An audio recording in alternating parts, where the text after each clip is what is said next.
Muy buenas a todos y a todas, soy José Fuerte, esto es un nuevo vídeo para mi canal de mi profe de ajedrez. Me recordaréis por vídeos como la apertura italiana o apertura italiana para principiantes con negra.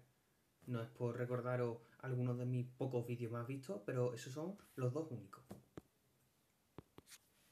Hoy vamos a ver una partida de Firuza contra Duda del Tata Steel Chess año 2021 de la anterior ronda de ayer. Vamos a ver esta lucha entre los dos grandes jóvenes promesas del circuito del ajedrez después del mismísimo Magnus Carlsen. Son dos jóvenes muy tácticos, podemos decir que su estilo de juego de los dos es muy particular porque suele ser muy vistoso para el público y bueno, pues nos hace merecer perder las tardes viendo esas retransmisiones totalmente maratonianas, ¿no? De 4 o 5 horas y agradecer esas partidas con más vivaces, más tácticas que unas tablas de una berlinesa en 20 jugadas o un final de una catalana en 80 que se sabe que va a quedar tabla desde la jugada número 6. Por lo tanto, vamos a ver esta partida entre Firuza y Duda que la verdad pues ha estado como poco muy entretenida.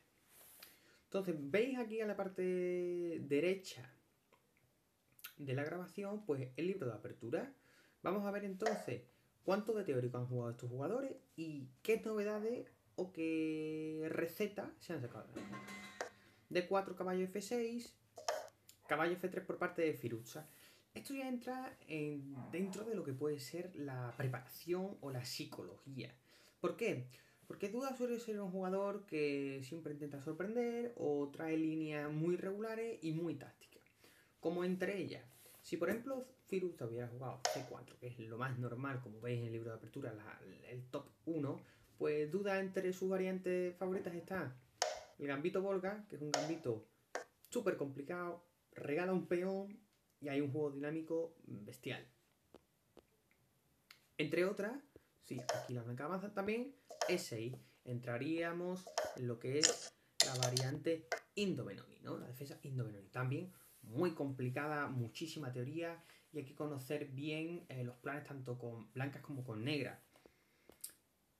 Más líneas que le gusta a Jean-Christophe Duda. Pues por ejemplo contra C4, otra de sus líneas favoritas, pues G6, desarramos el caballo por C3 y D5, ¿no? La defensa Grunfeld, también apertura, defensa muy dinámica, sacrificios de peón, posiciones de doble filo con desventaja material. Por lo tanto, y bueno, no olvidarnos de caballo C3, alfil D7, E4, D6, la defensa india de rey, ¿no? Tan favorita y apertura, no digamos romántica, pero sí jugadores empleada por jugadores románticos. Pues por ejemplo, Shirov, Kasparov, Topalov, Rayabov y como español, pues por supuesto Manolo Pérez Candelario. ¿De acuerdo? Una defensa muy agresiva, la que yo también la he empleado, aunque no sea gran maestro ni élite. Bueno, después de plantearos por qué quizás Duda no ha entrado con C4 de segunda jugada y ha empleado la modosita caballo F3, es para quitarse de en medio todas esas posibles líneas agresivas y simplemente plantear una partida tranquila. Ahora diciéndole, buena Duda, ahora caballo F3, ahora ¿qué hacemos? Pues de 5. Entonces ya llevamos el terreno, Firuza, pues ya ha esquivado muchas variantes muy comprometidas, con mucha teoría y posiblemente quitándose alguna preparación. Entonces alfil F4, sistema Londres, muy de moda hoy en día. Hay muchísimos vídeos con recetas como cómo ganar con blanca con sistema Londres o cómo ganar con negra contra el sistema Londres. Y todo eso pues al final se reduce a no se puede, es simplemente una apertura, un sistema y es ligeramente mejor para la blanca como la mayoría de las aperturas para blancas. Por lo tanto, hay que sentirse cómodo con la posición de las negras. ¿Qué es lo que hace Duda? Juega E6, E3 y alfil D6, ¿de acuerdo? No es la primera jugada del libro, pero bueno, alfil D6. ¿Qué consiste? Pues lucha ya rápidamente por la tensión del punto E5, plantea el cambio de los alfiles de casillas negras y aquí pues simplemente las blancas pasan, juegan a caballo de 2 y ¿qué pasa si comemos en F4 y doblamos los peones? Bueno, pues en realidad no pasa nada, se debilita la estructura, pero las blancas siempre tienen el control de la casilla E5. Pues, por ejemplo, una jugada como enroque. Las blancas siempre van a jugar en algún momento con llevar su caballo E5, llevar su otro caballo F3 y simplemente alfil de 3, enroque y C3. ¿De acuerdo? Las jugadas automáticas del Londres. Prácticamente jueguen lo que juegan las negras. Puedo tapar los ojos, que puedo jugar caballo 5, caballo de F3, alfil de 3, enroque, C3. Prácticamente sin pensar. ¿De acuerdo? El automático. Por eso aquí las negras enrocan y caballo E5. ¿Vale? Las blancas ya meten su caballo en E5 diciendo esta casilla es mía, voy a tener el control absoluto de esta casilla. Las negras intentan golpear en D4, C3, ese punto ya está defendido. Y dama C7. ¿Veis como ya la dama se pone en esa diagonal para presionar de nuevo en E5 y alfil de 3 por parte de Duda? Muy bien. Aquí, perdón, de Firuza. Aquí Duda ya se aleja de los territorios más conocidos. Lo más normal en estas variantes es llevar un caballo con negras E4, de alguna forma. Por ejemplo, si miramos aquí la línea más teórica, la primera, en la octava jugada, es caballo C6, y si caballo de F3, ahora caballo E4. Como tu caballo de D2 se va a F3, la casilla E4 queda menos protegida, por lo tanto se planta un caballo en E4. Esto suele ser la tónica general. Como las blancas tienen la casilla fuerte E5, las negras deben de poner su caballo en la casilla fuerte E4, como si fuera un juego simétrico. Tú tienes una casilla, pues yo tengo otra. Otra línea muy típica, caballo de D7, caballo de F3 y ahora caballo. Pues a estos Dudas no les gusta. Estas posiciones simétricas no le terminan de gustar, por lo tanto en la jugada 8 hace B6, que ya es una jugada muy residual. Y aquí Firuz hace H4. No es una novedad, ya hay varias partidas, como veis. La media de 2500 de Elo, por lo tanto saben a lo que juegan los 2500. Y bueno, pues alfil A3, Duda sigue con la tónica, alfil por, caballo por y H5. Que también se ha jugado, hay también 3 partidas. Una de un 2700, por lo tanto sabe lo que juega, y otras dos de 2600. Por lo tanto, no es una novedad, esto ya un poco se conoce y ya hay registro de partida, ¿de acuerdo? Por lo tanto, los dos seguramente la conocían. Caballo de 7 y en la partida anterior se jugó H6, ¿de acuerdo? H6 y la respuesta normal contra H6, pues por supuesto no es comer, porque nos destruiría el enroque, y tampoco es quedarse quieto, porque si no las blancas comerían en G7 y también el enroque estaría debilitado. Por lo tanto hay que hacer después de H6 la normal G6. Y bueno, tenemos un peón en H6 que va a ser un incordio para las negras toda la partida, pero como contraprestación, en algún momento ese peón de H6 pues puede ser fruta madura para comérnoslo. Por lo tanto, aquí vamos a pasar del libro de apertura, vamos a ir a la anotación. Aquí ya Firuz hace caballo de F3, que es una novedad, ¿de acuerdo? Es la novedad de la partida, la jugada nueva, la jugada que no se ha producido en la jugada número 12, ¿de acuerdo? Aquí ya Firuza entra en terreno desconocido, por lo tanto Duda ya, seguramente esto no esté en sus análisis. Simplemente una jugada de desarrollo. Y juega F6. Aquí ya se empieza a producir lo que viene siendo un caos. ¿Por qué? Porque F6 expulsa al caballo de E5 y las negras quieren hacer E5 a toda costa. Aquí hay dos variantes. Podrían haber cambiado el caballo tranquilamente y después de dama por caballo cambiar alfiles y, por ejemplo, enrocar tranquilamente en corto. Sería una variante pues muy tranquila, en donde la blanca, pues bueno, tendrían una posición razonable, las negras tendrían el centro, pero aquí Firuza hace caballo F3, planteando no solo una ligera ventaja, sino manteniendo una tensión. Aquí, por ejemplo, las negras podrían haber comido en F4. Y claro, las blancas al comer en F4 tocan el peón de 6, ¿no? Amenazando un doble de dama y torre. Aquí las negras pueden hacer dama de 6 defendiendo ese punto, y quizás quizás, aquí duda estaba pensando dama a4. Y si caballo de 7, enrocar el largo. ¿Qué idea tiene este enroque en largo? Que si las negras rápidamente hacen E5 para decir, mira, yo tengo aquí los 3 peones en el centro, fíjate qué centro tengo. Aquí, después de la captura en E5, de peón, aquí hay un caballo por D5 y aprovechando que la torre blanca tiene a las 3 piezas, como si fuera una bola en la bolera, las tiene a las 3 en recta a jugar, por ejemplo, E4 y una pieza por lo menos va a caer. Tanto estas son algunas de las cuestiones tácticas que hay en la posición. Después de alfil por F4 y después de caballo por... También estaba la jugada más tranquila, simplemente dama de 6. Simplemente defendiendo. O si...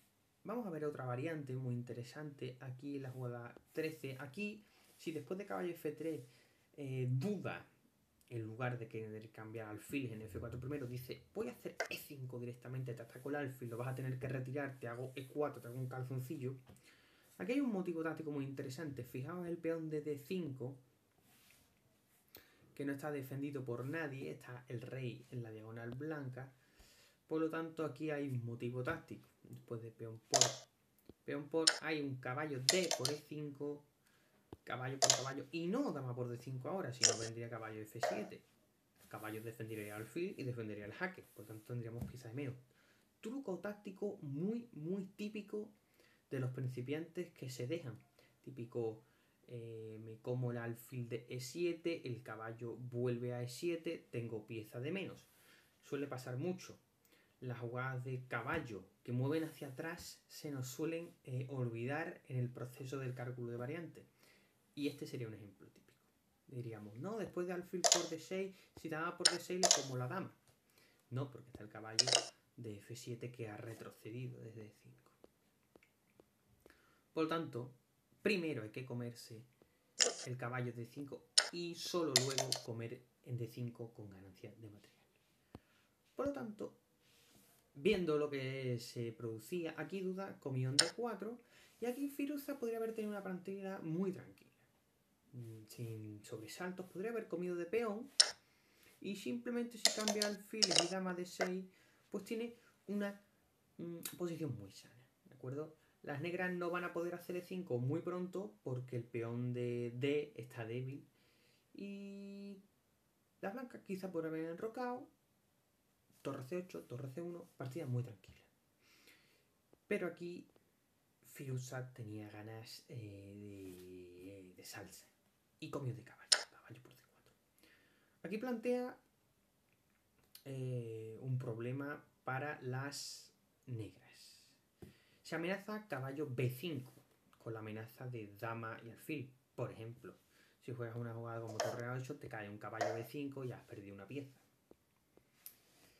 Por lo tanto, aquí le creas a las negras la necesidad de defender el peón D6, defender el caballo B5, todo al mismo tiempo. Por lo tanto, aquí había una jugada como E5, que era la que se produjo en la partida, y otra como alfil por F4. Alfil por F4 se encuentra con la jugada táctica intermedia caballo por E6. Toca dama, toca torre, toca alfil, quito la dama porque es la que vale más y me como el alfil. He ganado un peón en este proceso. Por lo tanto, hay que hacer E5. Claro, al hacer E5 se toca el caballo, se toca el alfil, tenemos que retirar una pieza, pero voy a quitar una pieza atacando otra que vale más. Que es lo que hace aquí Firuza. Ataca a la dama, duda quita la dama, captura la torre y claro, no puedo comer el alfil de C4 porque tengo el caballo en el aire. Por lo tanto, tengo que comer primero el caballo y ahora Firuza le da tiempo a quitar el alfil. Vamos a hacer un repaso de cómo está la posición. Una evaluación. En material, pues las negras están calidad entera por debajo, es decir, torre a cambio de caballo. En seguridad del rey, pues parece que el rey negro está más seguro. El rey blanco todavía está en el centro del tablero.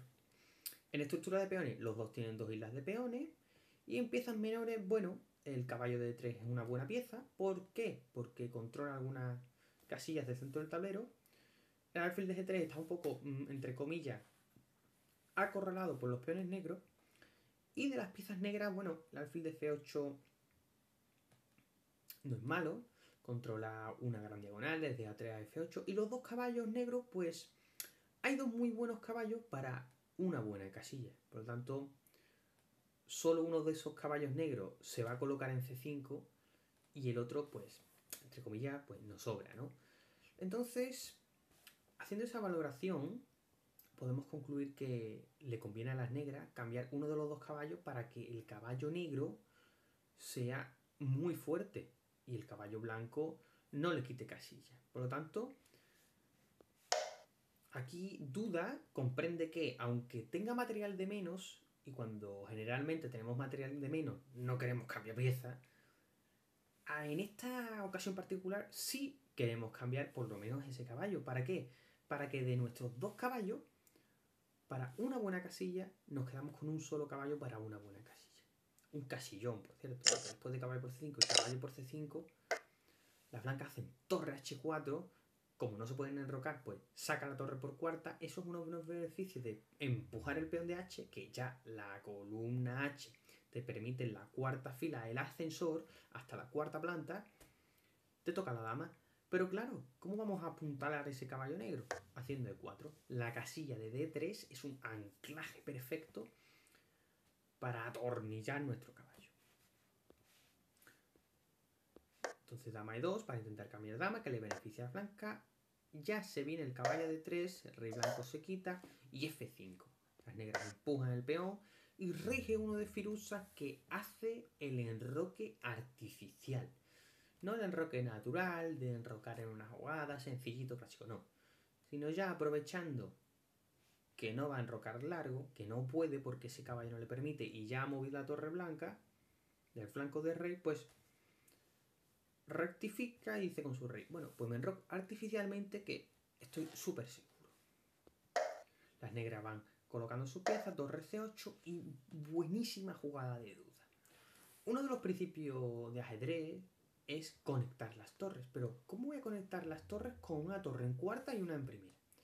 Pues coloco una torre en primera y ahora las negras activan su rey porque no tienen nada mejor que hacer y ahora Firuza conecta las torres en primera fila. Alfil E7, A3, B5 y torre de 1.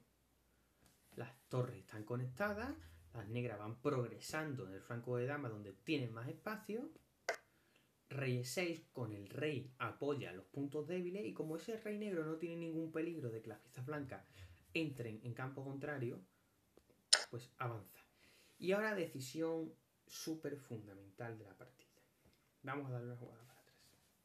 Fijaos, si ese rey negro ha conseguido llegar a E6 sin ningún miedo, y si pudiera avanzaría a D5, si no tiene ese rey miedo de ir al centro del tablero es porque las blancas no tienen ningún tipo de amenaza sobre ese rey. Las piezas blancas están atoradas entre primera y segunda fila y el alfil en tercera. Y hay un peón en H en quinta que, bueno, han llegado hasta ahí, pero si lo pusiéramos en H3 tampoco habría ningún problema. Por tanto, las negras tienen muchísimo más espacio que se lo dan sus piezas, tanto la dama como el caballo en D3. Muy importante. El valor de las piezas en ajedrez no es un valor fijo, no es algo fijo. Si yo os pregunto, ¿qué preferéis? ¿La torre de H1 o el caballo de D3? Muchos me contestaríais que el caballo de D3. Pero claro, una torre vale 5 puntos y el caballo 3. Pero en este caso, este caballo vale más de 3 puntos. Es un gran caballo. Por lo tanto, mínimo vale 5 puntos. Entonces Firuza echando la cuenta y diciendo, bueno, si ese caballo es tan bueno y mi torre es tan mala, pues le sacrifico la calidad que tengo de ventaja. Y ahora Duda entra en un proceso de toma de decisiones. Esto es una de las cuestiones más difíciles en ajedrez. Es tomar una decisión. ¿Cómo de dama le cambio las damas? ¿O cómo de peón y le intento seguir atacando? Entonces, aquí hay que tomar una decisión que va a cambiar la partida. Si yo le cambio dama, ya entro en un final. Muy difícil que la acabe en mate. Si no cambio damas, y como de peón de E, voy a tener peones doblados en E y peor estructura. Por lo tanto, voy a tener que intentar tener una iniciativa o por dinamismo ganar la partida. Entonces duda seguramente valoró esta línea. Vamos a ver. Si comía de peón, por ejemplo, dama de 2, ahora duda tiene que intentar buscar iniciativa. Por ejemplo, alfil h4, cambiando alfiles, llevando la dama h4. Y aquí las blancas, después de consultar con el ordenador y dejarlo un rato tranquilamente, pensando aquí al módulo con todos los procesadores que puedo ponerle, después de calcular esta línea con rey g3 y dama c4, aquí es muy interesante, fijaos que la dama negra no tiene muchas casillas para defender el peón de d3. Y la torre desde h1 puede llegar a atacar el peón de d3. ¿Cómo?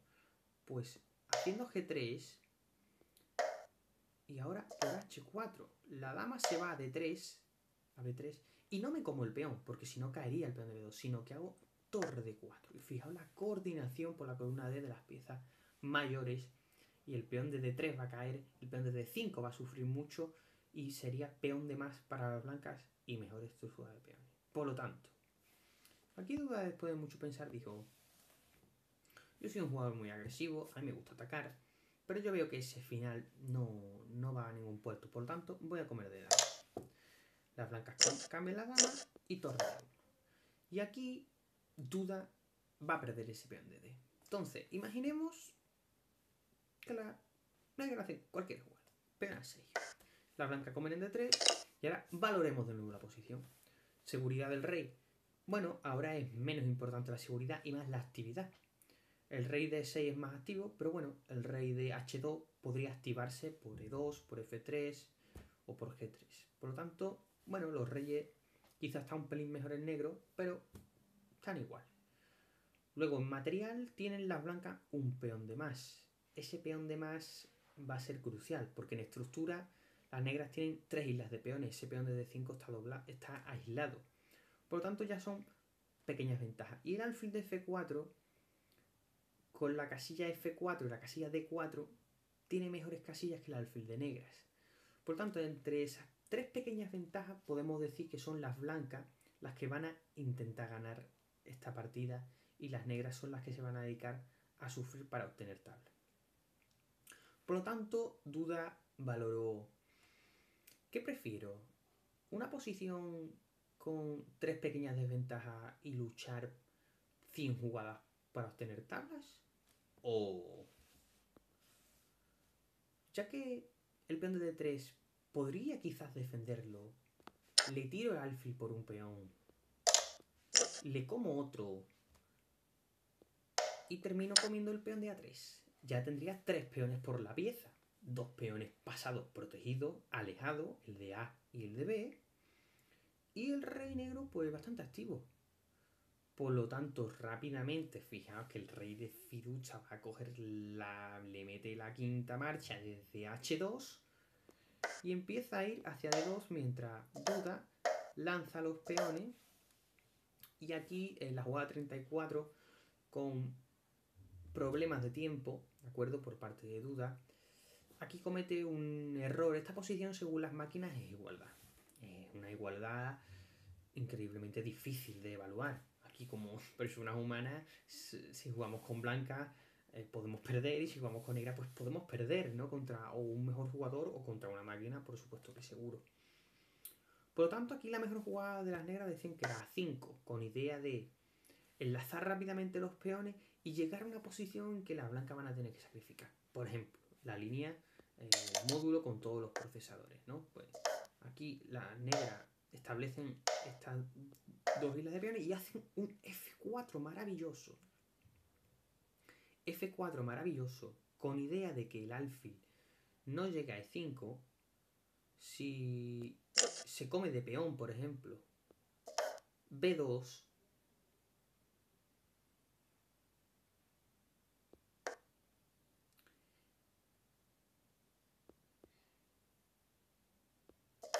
y si rey C2,